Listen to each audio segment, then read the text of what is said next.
All right, welcome back to Grimerica Outlawed. We have Gord Magill with us. Today, he's a dad, husband, trucker, writer, author of the upcoming book, Murder of the American Trucker, End of the Road. He's got a Substack, which is great. It's called Autonomous Truckers, and a podcast, The Voice of Gord. So welcome. All the links to all that stuff is in the show notes. Welcome to the show, Gord. Thanks for joining us. No, thanks for having me, guys. Happy Saturday. Yeah. Happy Saturday. So you're American now. When did you move from Canada to America? Yeah, I got married to an American lady in 2013. We had like this weird long distance relationship. I was in northern Alberta working, and she lived in New York City. I ended up taking her with me to work in Australia. We spent some time there, did some traveling, came home, and wanted to start a family and have kids. So we decided to live close to her parents and her brother, and so here we are in Ithaca, New York. So was that pretty easy for you to do the paperwork and all that and get over there? No, no, I understand why people walk across the border, because doing it legally costs a lot of money and it's a pain in the ass. Yeah, and which is also why you'll never find anybody more anti-illegal immigrant than people who are legal immigrants. Right. They've been through it all. Yeah. What was the cost, if you don't mind me asking, at the end of the day? And what was the breakdown of expenses? So to get a permanent residency card, I think at the time the government fees was something like $1,500, and then lawyering, filing paperwork, I can't even remember, it was thousands. They lost our application at one point, and because we were moving around different countries and trying to get the process also shifted, just because of the timing of everything. It just took forever. And like I say, they lost our paperwork and just lots of headaches. But I mean, eventually I got it, and I went and did the interview at the consulate in Montreal, and they gave me a green card, and I've been here for 10 years now. It must be so weird because we started the show in 2013, right? When you moved, it must be so weird to watch Canada go through all this stuff while you're down there. I mean, especially because you've been paying attention to a lot of it. So do you feel fortunate that you got down there? How does it feel to watch us self-destruct? It sucks because, I was born in Canada and I still, identify with the place, I guess. Lots of family there. It's a beautiful place. Lots of nice people. Lots of opportunity, lots of resources. It's just got everything you could possibly want. And it's just run by retards. Not to say that America is necessarily any better. It's just a different kind of crazy. Yeah. And there's certain things that are baked into the American character, which are lacking in Canada. Like, I like to call it small L folk libertarianism. So not like ideological libertarianism, but the sort of idea that you let people live and let live, and you mind your own business, and you try and do things in a cooperative, voluntary fashion. I mean, obviously, the government doesn't quite exactly work like that, but it's in their cultural DNA to sort of approach things that way. So I appreciate that about them. Yeah. Up here in our post-national state, we like to identify as non-Americans. It's so infantile, can't figure out our own stuff. Canada does actually have its own identities and whatnot, but you're discouraged from talking about that. Yeah, exactly. Yeah. It's it's an interesting time. Infantile is a good word to describe it.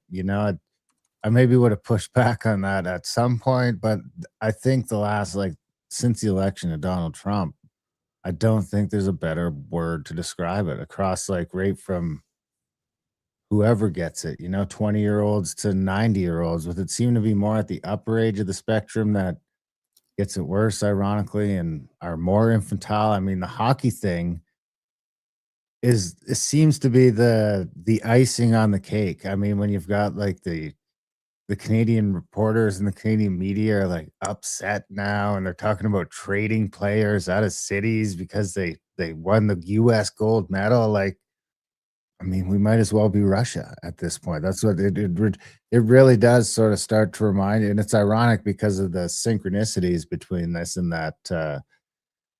What was that movie, Graham, where they beat the Russians in the got the gold medal from the Russians with the Hughes guy.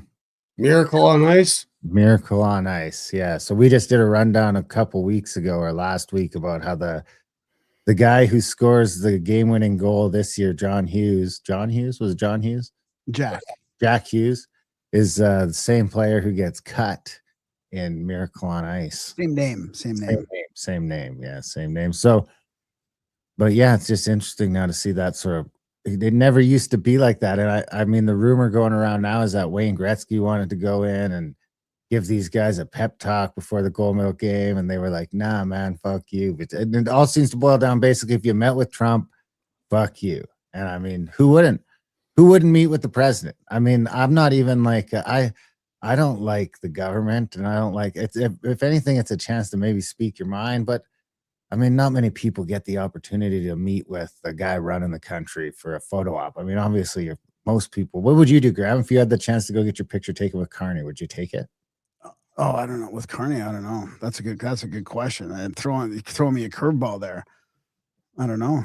That's a really good question. I might not actually, but I don't think it's for the same. Like, it's not for the same Carney deranged. It's not for the same CDS reason. Like, we have TDS. So wait, like, and the problem is it's based on lies. Like, I have no problem with having political disagreements and all that kind of stuff, but it's when a lot of it's based on propaganda and lies. What?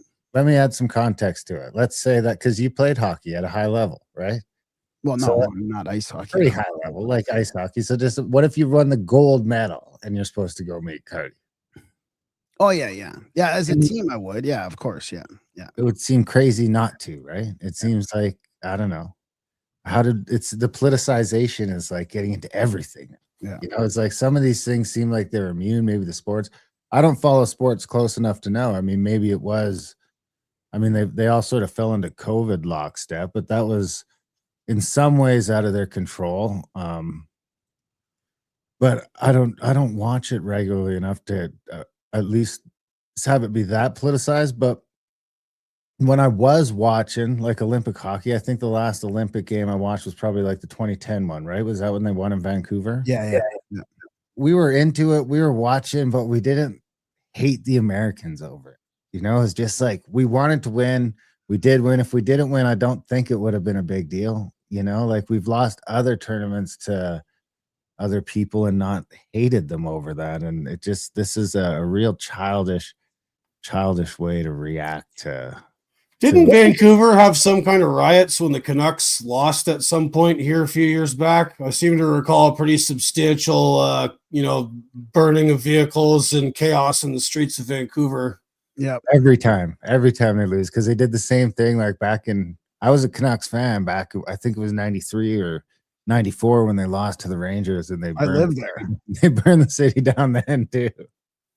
I lived there because the media kept saying how many people were downtown. They kept like advertising how big the riots were, and then by the time the final games came around, there was tons of people down there. Yeah, I think that something happened even when they won in the Olympics. I think in 2010, even it might have got a little rowdy. So yeah, we're not so virtuous as we say.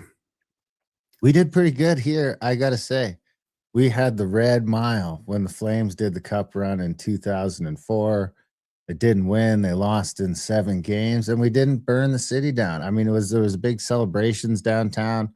I think the last night was probably a downer, but if I remember correctly, our big claim to fame was like a lot of girls showing off their breasts. That's sort of what happened during our Red Mile. I was down there once or twice when there had to be. I mean, I couldn't even put an estimate on the people, but it was, a few 100,000, 10 or 12 or 15 city blocks of 17th Ave, Calgary, all the way down to the Saddle Dome, just sort of packed with people all the way down. And back in the days, I don't think you could get that anymore. I don't know if they don't want that sort of shit happening nowadays, because if you give a bullhorn to someone charismatic, who knows what's going to go on. I was actually watching a thing the other day that was this weird little conspiracy theory that Woodstock, when they tried to do Woodstock in 99, was it 99 or whenever they tried to redo the Woodstock, and Limp Bizkit played that Break Stuff song, and you see the crowd and there's just like hundreds of thousands of people going fucking bonkers. that was sort of and I think they did riot and burn the place down, and that was sort of when the establishment was like, whoa, wait a second, this could be a problem. And then they just sort of been infinitely dividing us ever since. I mean, it happened before then. Anyway, we should probably get back to the subject at hand. We do have a question in the chats about the attack on Iran. I don't know enough about the attack on Iran to really comment. I just seen something about Iran. You don't have any thoughts on that, Gord? I try and I have a sort of 24-hour rule with stuff like this. Me too. 72 even better. Yeah. So depending on the severity of the situation, and like I'm not a political commentator. What do I know? Me saying anything is not going to add to it. I'm generally speaking, I'm mostly an anti-war kind of guy, but I guess the Iranian regime's a bit of a pain in everyone's butt, and then you have to factor in geopolitics and China and all the rest of it. So it's a mess, and I don't know. So no comment. Yeah, that's awesome. I love it. So, well, let's get into the trucking thing then, and then some of your expertise. I mean, because this is like you said, people are starting to talk about it now. It's like hit us personally, right? It's hit us very hard in Canada here. Because I remember growing up and thinking like the truckers were the icons of the road. Like they were the safest people. You trusted the truckers, right? I remember just having that sort of innate thing, like the truckers are the cool, you'd be doing the thing and getting the horn blowing, and you trusted the truckers and Knights of the road. Yeah, man. And it was like you'd follow them through the blizzards and whatever it was, like you just knew that everything was safe. When they were driving on the road, everything was safe. But that seemed to change, but it changed farther back than we realized, I guess, right? You get into in your book, I've heard you talk a little bit about how complex the situation is, and it's not just a recent thing since post like COVID, right? No, and that's the sort of the arc of my book is trying to explain how we got here, right? Like everybody drives, everybody can see it. Anybody that's online sees all the crash videos, the dash cam videos, the news reports, the carnage, the hearing about all these people being killed. And the big problem in the last couple of years is that, high correlation in these incidents with people who arrived in North America basically yesterday. And there's just all of these little tiny trucking companies popping up all over the place that are often run by people from outside the country. And what are they doing here? Why are they here? Why are they all driving like maniacs? Why are these accidents happening? I shouldn't say the word accident. Accidents are preventable. These are collisions. And, the more conspiracy-minded, if I may be so bold, might think that this is a plan. I have no comment on the plan, but I understand why people think that. And my family's been in the trucking business for 3 generations. My grandpa drove a tank, landed a Sherman at Normandy, came home, applied those skills to trucking. My dad was a trucker. My uncles were truckers. I'm a trucker. Been driving truck my whole life. I drove around Hamilton at night without a license when I was a kid. Turned 18, got my Ontario Class A, hit the road, and have been on the road ever since. And I've also traveled a lot. So I drove truck in Australia and New Zealand, and I've been all over North America. And over the last 30 years basically, and I've as you said, it didn't used to be this way. It wasn't so prevalent. I mean, there's always been collisions and accidents and whatnot, like that's sort of unavoidable, but the frequency and people involved have changed quite a bit. And my book sort of looks at the forces which brought those folks here and displaced American and Canadian truck drivers. And it looks at a bunch of other stuff too. It's not just about the displacement of American truckers by migrants. It's also about, the looming imposition of autonomous trucks. It's also about the overregulation of truckers through surveillance technology and video cameras, and the role that lawyering and insurance plays. I try and sort of take a 30,000 foot view, holistic view of the industry. And as you look back through at least in the last 46 years since 1980, when they passed the Motor Carrier Act of 1980 and that deregulated the industry. It's a pretty momentous piece of change where trucking, which was previously cartelized, difficult to get into business, was completely opened up to anybody with a pulse. If you had $300 to sign up for a motor carrier number, you didn't have to have a truck. You didn't have to have any experience. You could, hire people to do it. Anybody could open a trucking company. Some might say these free market reforms were necessary, but what's happened is in those 46 years since that reform, the industry has gone through an awful lot of just dynamic, rough changes and economic stuff, and how it responded to that initial change in 1980 hasn't exactly worked out. And then how they responded to it caused more problems that begat more regulations and legislation that begat more problems. And, nobody really has figured out what to do. I mean, obviously there's still good trucking companies out there. There's still good specialty operators and guys that still do it correctly. Most of the folks I've worked for, I've had a pretty charmed life in trucking because I know who to avoid. But the larger part of the industry has been having a real hard, difficult time here the last few years, and it's just it's got a lot worse. Around here, it's you kind of know, because I'm on the road a lot more on sort of the secondary highways than the main highway, the divided highway, and in the cities where you sort of really got to watch. But the sort of rule of the road around here in Alberta is the oil field trucks, you're probably okay, and the farm haulers, the grain haulers, because that's almost always homeboys. Yeah, it's homeboys. Yeah, no. I spent a lot of time on the prairie, man. I hauled grain and fertilizer for guys down in Brooks. I hauled fuel in northern Alberta. I hauled anhydrous ammonia for these dudes in Saskatchewan. I know exactly what you're saying. The sort of agricultural trucking is still mostly done by farmers and people close to them, and hopefully it stays that way. Yeah, and the oil field isn't interested in having accidents. They're like, they're not, or at least that's the way it's not prevalent yet, where they've got the safety standards of the safety standards within the companies, right? I mean, you can say this, that, and the other, but you get into industrial safety standards, even from, I was like a welder construction, and it's like, you sort of have tiers, right? Residential, is real cowboy shit. There's no one cares. The chances of you getting caught doing something you shouldn't are almost zero.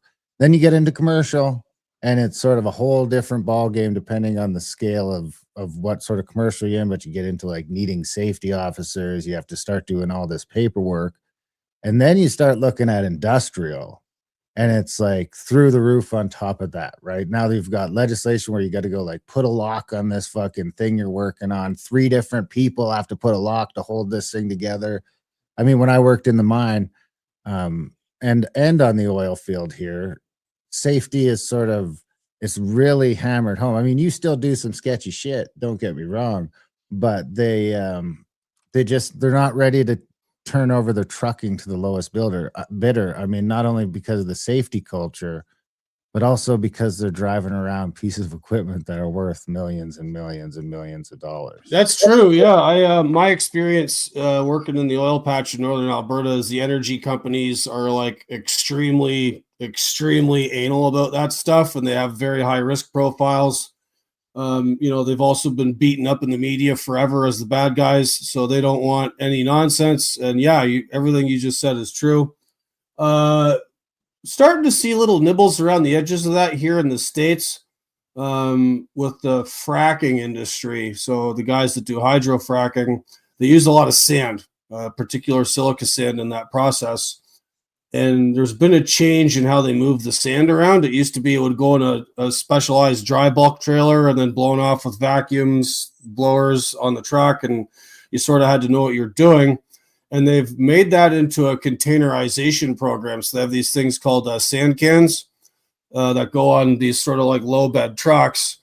And the market for hauling that kind of was given to the lowest bidder. And you're starting to see, especially in Texas, some of the sand can hauling stuff is getting a little bit stupid. But in general, you're right about the safety aspect. Before we move too far away from it, I just wanted to touch back on because you said it's changed in 1980.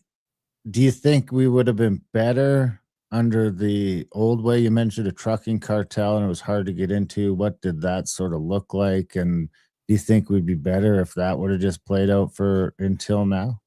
So that was the old regulated system, and there's a chapter in my book that discusses the pros and cons of the old regulated system versus the unregulated system. I don't know that that system was good. It was like, there's legitimate economic arguments to say that it was bad for consumers and bad for the economy and like made things really expensive, but it also, safety critical industry. It provided a decent enough income for guys. And before 1980, the trucking industry was heavily unionized by the Teamsters.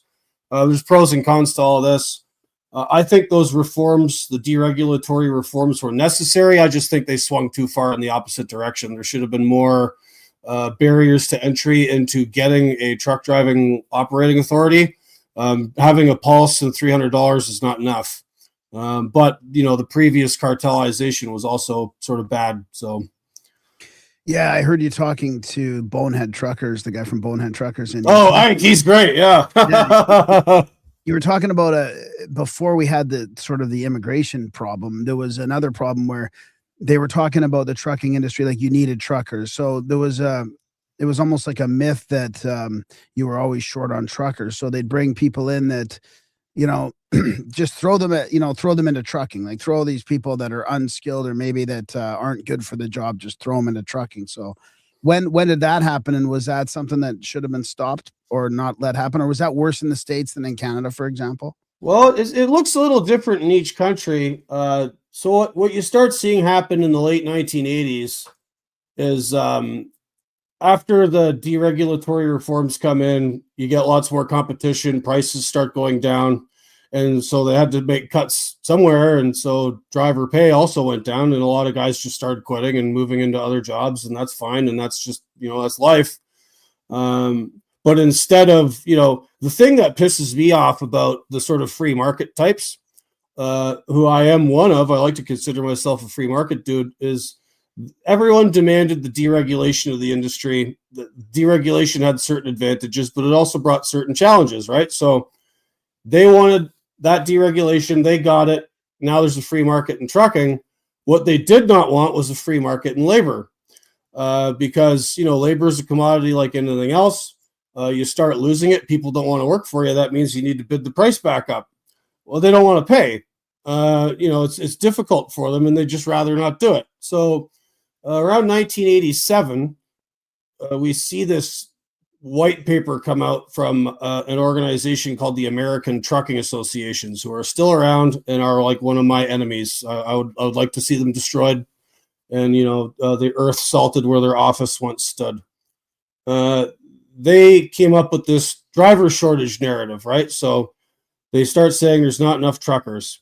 And then they start feeding stories to the media, scare stories. Oh my God, the economy is going to collapse if we don't get another 600,000 truck drivers by 1990. And this narrative that they crafted was useful.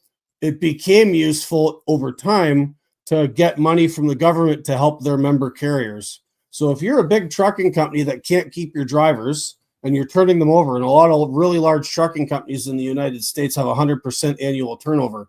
They go through all their drivers in a year, sometimes like 9 months, and that costs a lot of money.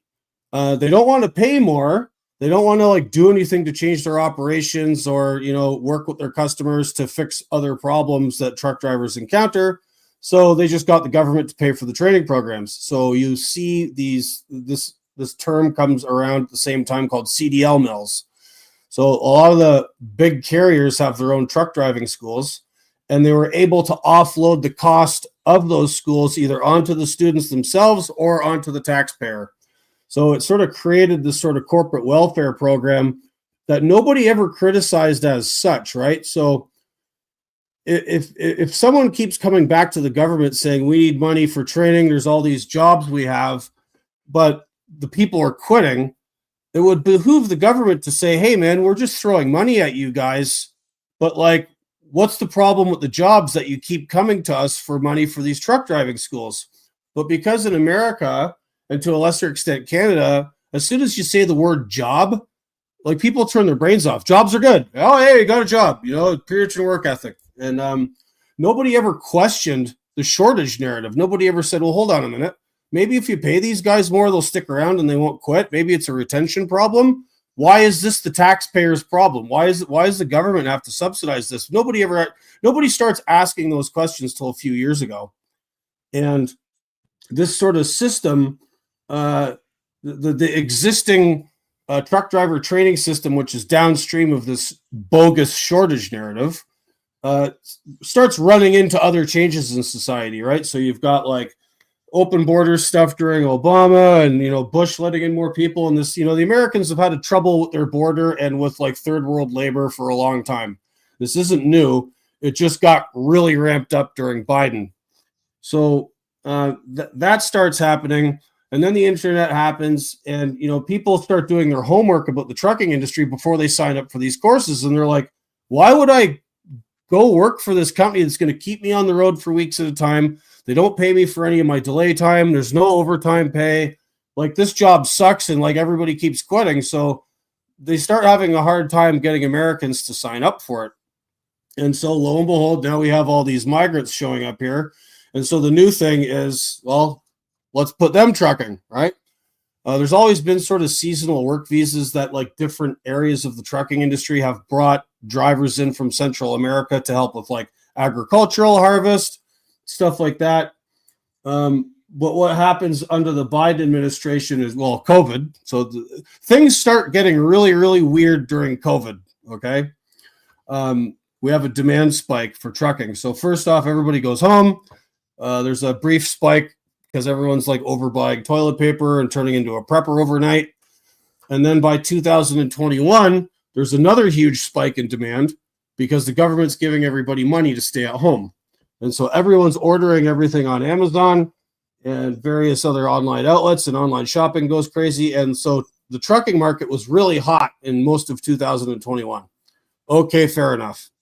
Well, what happens is that these mega carriers, the very large trucking companies in the United States who are members of the ATA, their retention problem where they're churning through people between 9 and 12 months, they're gone. That's happening faster because the market's hot. So people with smaller companies will pay more. So their drivers are quitting and going to work for their competition.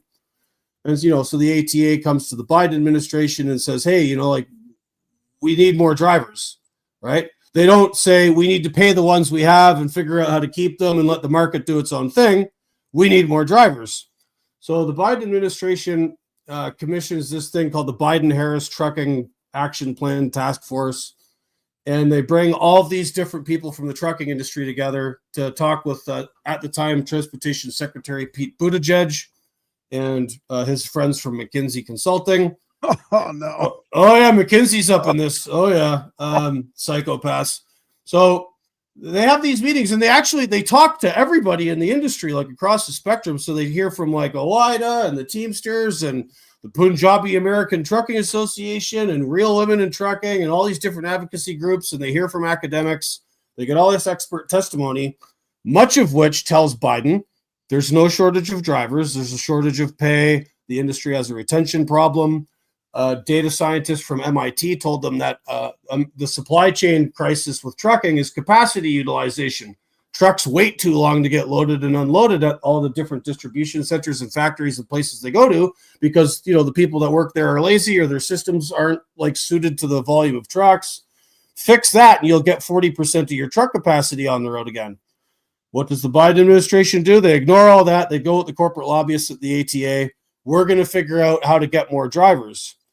Well, the ongoing investigations from current U.S. DOT Secretary Sean Duffy, which were instigated by research from my friends in Arkansas, American Truckers United, show that a bunch of different states lowered requirements to get CDLs. They start giving out what are called non-domiciled CDLs to people who are not even from America. So CDL is commercial driver's license? Yeah, in Canada it would be a class 1 or like Ontario, a class A. Yeah. Okay. So 2021, they start spiking the issue of CDLs. And then in 2022, they do this thing called entry-level driver training, which was this program to make sure that all these new drivers were getting trained properly. Of course, with every government program, it does the opposite. It was self-certified. So like some guy opens a truck driving school, tells the government, oh, yes, I'm giving these guys 100 hours of training, but what he's doing is making them watch YouTube videos and they barely drive the truck at all. So that whole cottage industry opens up. And the long and the short of it, as far as the sort of migrants and trucking in the United States is concerned, is between 2021 and 2025, somewhere between 600,000 and 1 million CDLs are issued to migrants, refugees, fake asylum claimants, just all these extra people that are in the country because of the open borders crap. Which is also happening parallel in Canada with the driving schools just popping out of nowhere too. Hundreds of driving schools and people getting their license. Maybe similar, maybe a little more strict in Canada, but maybe similar happening. And maybe you could comment on that. Yeah. So the issue in Canada is a little bit different. We do have the same problem with the garbage truck driving schools, mostly centered in Brampton and Surrey. And, take from that what you will about those locations. CBC even did a little documentary about this last year. And, they never named names, but you can imply a few things from the accents of the people being interviewed by the CBC. And then also Canada's immigration problem is less about the, just blatant letting people walk over the border. It's the abuse of the temporary foreign worker program, international mobility program, and student visas. So one of the reasons, here's a little nuance for you as to why there's so many Punjabis in trucking in Canada, is that a lot of these people actually came here to go to school to one of these like fake license mills, like the Conestoga College that promises you a business administration degree. And it turns out you're living with 15 other people in an apartment and the school is fake and there's the credentials not recognized. And that whole thing is correlated with the trucking business. So a lot of these Indian guys come here, they go to one of those schools, they discover they've been had. And it's like, well, I'm in Canada, I might as well go work. And there's a whole bunch of other Punjabis in trucking, so I'll go trucking. So a lot of these people that came here to Canada and are now truck drivers never started out as truck drivers. They didn't come here to be truck drivers, a lot of them. And then some of else is what's going on is over and above the school scamming is there's like literal modern day slavery going on. So if you're some young guy in the Punjab, there's no opportunity for you. You meet a recruiter for one of these companies who's in India, and that guy tells you, listen, get me 30 grand. I will get you a visa. I'll get you a job in Canada. And then you go work for my homeboy in Vancouver or Toronto or whatever, but you got to pay us up front first. That's illegal, but they do it anyways. Many of these guys don't have that kind of cake. So their family mortgages their farm or their business or whatever in India. They send their boy to Canada or they illegally enter the US via this route in South America. And they're already in debt, right? They've paid off people smugglers or they've paid off these scammy TFW people. Then they show up here and find out that they're going to be truck drivers and they've never driven anything before. They go to some dodgy CDL school or one of these crappy schools in Canada and they're already in debt and they can't really say no because like their family is counting on them to send money home and they end up being abused by their own, right? So they come here, they work for another Punjabi trucking company that's related to the truck driving school. That's a dodgy truck driving school. It's probably related to the immigration consultant that helped them get there. And every one of these stages, they have to pay all that off. So over and above paying this guy 30 or 40 grand to get into Canada in the first place, now they got to pay for the truck driving school. The carrier they work for is extracting from them. Like these people are literally being like economically exploited to the max, right? And like we have this problem on our roads and nobody's talking about it, right? One time only in the mainstream media has this been brought up, and that was in 2019 by the Globe and Mail. That's 7 years ago now, and nothing's been done about it. The government knows what's going on. All the provinces know what's going on, and they're not doing anything. Oh, man. It really seems to have ramped up here since COVID. in Canada. That seems to be like a real tipping point. That seems to be, at least maybe it seems like around, I mean, it's just getting worse all the time because we have notoriously bad roads in the winter as well. Right. So I have a theory on that, on the COVID part. Freedom Convoy, something else I've written about. I went to Ottawa to express my solidarity. I drove back over the border, told PHAC to go to hell, went to Ottawa with a bunch of my friends, hung out, welcomed the Western Convoy into town. In my research for the book, I come to find out, if you look at graphs, and you guys have seen these graphs online with the amount of people coming to Canada, either TFW program, International Mobility Program, it starts spiking in 2022. Like through the friggin' roof, like just straight line up. And again, I hate to use this term conspiracy, but like Trudeau gets spanked in the public by the Freedom Convoy, right? Everybody loves it. The only people that don't like it are CBC Canadians and people who've had their brains zapped by, the government, and they're hiding at home. They're afraid of getting the bat flu or whatever. And Trudeau, 3 weeks of the Freedom Convoy, and he really goes hard against the Freedom Convoy. As you know, pursued Tamara Lich and Chris Barber to the ends of the earth, the Coots 4 guys, hundreds of other people you've never even heard of, just all these stupid charges, wasting all these court resources going after them. And, most of the Freedom Convoy was truckers. What's another way Justin Trudeau can punish all of those patriotic Canadian truckers? Well, why not flood the market with people from other countries to compete with them and twist the knife a little more? I like that. I like that. When I was listening to you and the Bonehead Truckers. His name is Ike Stevens. He runs a YouTube channel called Bonehead Truckers. It's pretty prominent here in the States. Yeah, check it out. A few 100,000 subscribers there. So I was thinking about my own theory about this, because I thought it's not just happening in Canada or the States. It's happening in Australia, UK, Yep. And it feels like the timing with COVID couldn't have been an accident. It's like everybody's distracted trying to get out of COVID. The world has changed, and then they just put the gas on in all of these Western countries, like all for different ways, right? Like the UK immigration is different than Canada, different than the States, but it's all happening after COVID, like those right. sites. So, yeah, I'm not 100% sure how much of it has to do with COVID. Maybe it does. Again, with Trudeau for sure. I wrote something on my Substack here after many, many months of looking into this while I was writing the book. And a bunch of this stuff didn't make it into the book. Unfortunately, my editor said, you're writing an encyclopedia and nobody's going to buy an encyclopedia. So they had to hack out 70 pages out of my book, is what it is. So I was looking into this, as you put it, like this Indian truck driver thing is not unique to Canada. It's a big deal in the United States, especially in California.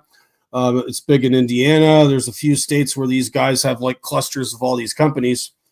And it's also happening in Australia and New Zealand to a lesser extent. And it's really happening big time in Australia.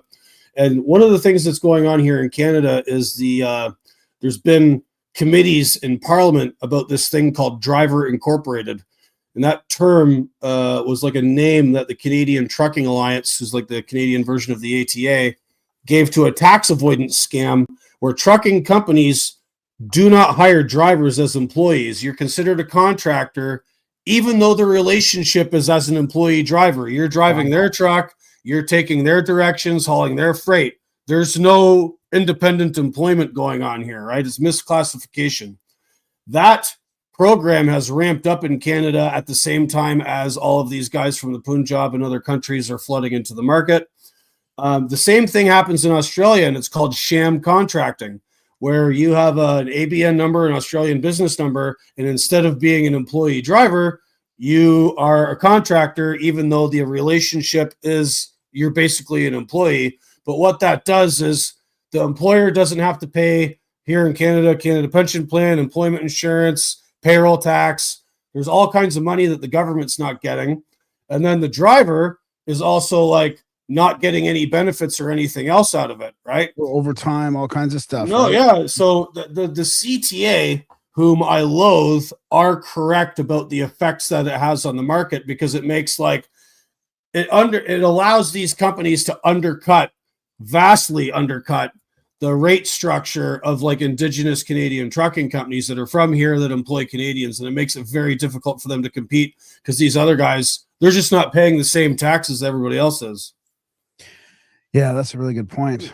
The other thing I was thinking is, and you almost answered it there with your theory, but when you were explaining the mills in the States, because there's so much other corruption happening in the States now too, like all this stuff is coming to light. So it almost feels like this is just what happens in this situation. Like, or do they plan? I guess what I'm trying to ask you is, have you found evidence that in Canada or the States that these driver school mills and all this is kind of like one big plan, or is it just that the conditions are ripe for this kind of corruption? Like it just, because they've been sort of lax and because they don't have the standards and the, I don't know if regulations is the right word, but like it's opened it up so that this just inevitably happens. Like how much of it is it planned compared to just like set up wrong and not monitored at all? It's both. Let me explain. So yes, what's happening is that these foreign actors getting into our trucking industry are taking advantage of a mess, post-COVID mess, Biden immigration mess, CDL mills, states giving out licenses to people on very reduced, barriers to entry and standards. The feds not having any way to chase these people down. And then the lack of enforcement on what's called chameleon carriers, right? So these small little companies that are often run by guys from overseas that only hire migrant drivers, they openly discriminate against Canadian and American truckers. They will not hire locals. Like it's like it goes deep, man. But what happens is these guys, because they're incompetent and all they care about is making money and to hell with highway safety, they eventually get caught by the DOT, too many inspections, and then their insurance cancels, or Amazon Relay or whatever company they contract to won't hire them anymore. So what they do is they've got this new practice called chameleons. So basically they take the trucks and the drivers and move them to another LLC. They move them to another entity. Okay. Wow. And then they just pop back up again the same day. And you'll probably see videos of this and photos online of these guys with trucks, and they have like a taped on piece of paper with their motor carrier registration number like written on it in marker. And that's what they're doing because the company they worked for yesterday got canceled. So they have to slap a new company name on the door and keep on trucking. But the owner's the same, the drivers are the same, the trucks are all the same. And so the government can't keep up with this. They're trying now. I think Secretary Duffy here in the U.S. is aware of what's going on, but they just don't have the resources. And the one agency, the sub-agency of U.S. DOT that's supposed to look after trucking in the United States is called the Federal Motor Carrier Safety Administration. And it's half-staffed by people that used to work for the American Trucking Associations. It's that sort of lobbying to regulator revolving door where on one side, one day you're working for corporations to try and get the government to do your bidding in DC. The next day you're working in DC doing that thing, but on the government side of it. FMCSA needs to fire like half of its staff because they're like former ATA people. And then they also need to like focus their efforts more because they're just playing whack-a-mole with a lot of this stuff, Yeah. So I was thinking about the driver's licenses. Like, I think, Darren, do we have to be Canadian to get a proper driver's license? Like, I think you have to be a citizen, right? Or no? Because no, you don't in Canada either. I doubt it. Because isn't the States part of the problem? Because when I traveled in like the early 90s, I had to have an international driver's license. Like, I couldn't just go and get a license in Italy or the UK, because isn't that a problem in the States where the licenses are just given to anybody? So then it's almost like a citizenship thing, but not quite. So then they use that as ID. Is that what's sort of popping up? It seems to me like there's a bit of a disconnect there with like what you should almost have to be a citizen to be able to drive legally. Well, you would think in the United States, CDLs are actually administered by the states, right? So your fraud that was exposed amongst the Somali community in Minneapolis and how they're like ripping off daycares and Medicaid fraud and this fraud and that fraud, all of that's tied together with trucking. because Minnesota hands out licenses to whoever. You don't have to be a citizen. You don't have to even have a work visa. Like some states will literally give licenses to illegals, and that includes truck licenses, right? And then what I was saying before about this entry-level driver training program that was supposed to make sure guys were getting trained. Well, again, self-certified, and a lot of these same gangsters who are led into the country in these places, California, Minnesota. I mean, it happens in Texas too. The people have been beating up on this as a blue state thing, but the number one state in the country for issuing non-domiciled CDLs is Texas, right? I'm assuming. Well, Graham, just to answer your question, it says here you do not need to be a Canadian citizen to get a driver's license. This is just drivers, not trucking, but as trucking is just sort of a like an extension of your driver's license, right? So once you get the driver's license, I'm assuming you can. Well, you might have to get a driver's license to get a class 1 or a class A or whatever it was that you still need to be. So for you need to get it equivalent of a CDL. In Canada, you just need to have a permanent resident card, a work permit, a study permit, which would be the temporary residence, or even just a visitor record, which I'm assuming a visitor record is what we're giving to all like the people that are coming in and saying they're refugees or this and that we're paying money to, right? All that. Because don't we use our driver's license to vote, like for voter ID in Canada? Don't we? Well, before we get into that, let's jump into the second half of the show here. Okay, sign up over at GrimericaOutlawed.ca, and we'll get into because I have some questions about. I want to really get into the immigration stuff and stuff like that. But yeah, let's jump in. People, if we want to get the full shows, GrimericaOutlawed.ca. Okay, because the voter thing is coming up now with all the voter ID and all, right? The Safe Act, and it's mind-boggling to most of us that this is even an issue. But I feel like part of it is because in the States you just use is that why people are freaking out about birth certificates and stuff like that, like women that are